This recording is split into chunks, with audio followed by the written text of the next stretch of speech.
பண்ற எல்லாருக்கும் ஒரு டவுட் இருக்கும், இந்த ட்ரிப்ல நம்மளுக்கு ப்ராஃபிட் இருக்குமா இல்ல லாஸ் இருக்குமான்னு. அதுல உங்க ப்ராஃபிட்டை தெரிஞ்சுக்கிடணும்னா உங்க எக்ஸ்பென்சஸை சரியா தெரிஞ்சுக்கிடணும்.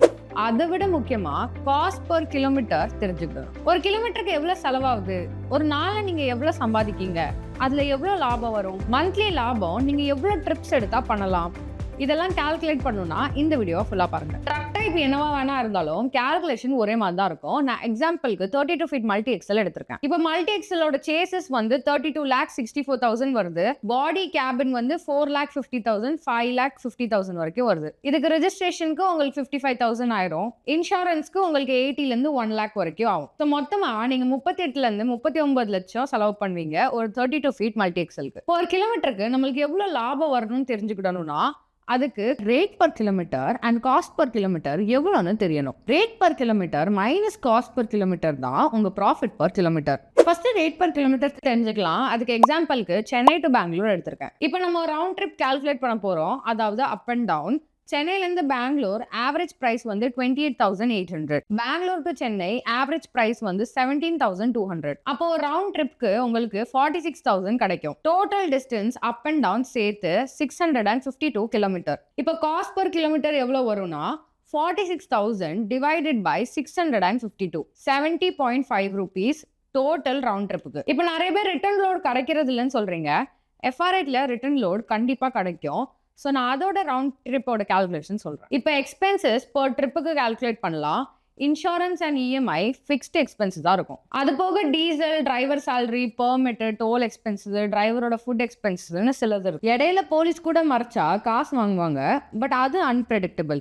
இப்போதைக்கு நம்ம ஷோராக ஸ்பெண்ட் ஆகிற அமௌண்ட்ஸை வச்சு கால்குலேட் பண்ணலாம். இப்போ டீசல் பர் லிட்டருக்கு சென்னையிலேருந்து பெங்களூருக்கு கொஞ்சம் டிஃபர் ஆகும். ஸோ ஆவரேஜாக 93 rupees எடுத்திருக்கேன். Next mileage 5 kilometer per liter.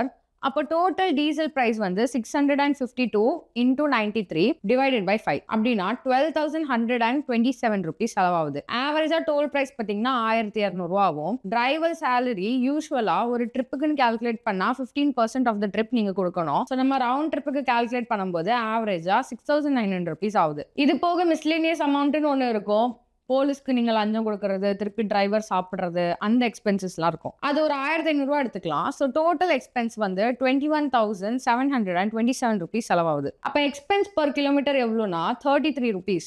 அப்போ ப்ராஃபிட் பர் கிலோமீட்டர் எவ்வளோ வரும்னா 70.5 rupees மைனஸ் 33, அதாவது 37 ரூபா உங்களுக்கு ப்ராஃபிட் ஆகும். பட் இந்த ப்ராஃபிட்டை நம்மளால என்ஜாய் பண்ண முடியுமான்னு கேட்டிங்கன்னா கண்டிப்பாக முடியாது. ஏன்னா எல்லாருக்குமே ஒரு மந்த்து இஎம்ஐ மெயின்டெனன்ஸ்னு சொல்லி ஒரு தனி செலவு இருக்கும். 39 லட்சம் ட்ரக்குக்கு நீங்கள் 5 லட்ச ரூபா டவுன் பேமெண்ட் கொடுத்து 5 வருஷத்துக்கு 10% இஎம்ஐ கட்டுறீங்கன்னா உங்களுக்கு மந்த்லி 72,240 ரூபா ஆகும். இப்போ உங்களுக்கு ஒரு ரவுண்ட் ட்ரிப்புக்கு 24,273 ரூபா ப்ராஃபிட் வந்திருக்கு.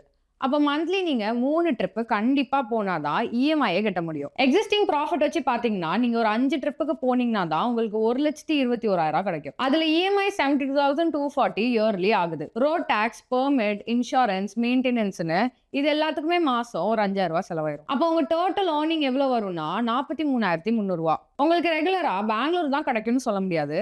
பக்கத்துலயும் கிடைக்கலாம், தூரமா கிடைக்கலாம். எதுவா இருந்தாலும் பர் டே 4,000 ரூபாய் சம்பாதிக்கிற மாதிரி பாருங்க. உங்களுக்கு ஒரு ட்ரக்குக்கு எவ்வளவு செலவாகுது, அவங்க கால்குலேஷன் நீங்க எப்படி பண்றீங்கிறத கமெண்ட்ஸ்ல சொல்லுங்க. தேங்க்யூ ஃபார் வாட்சிங்.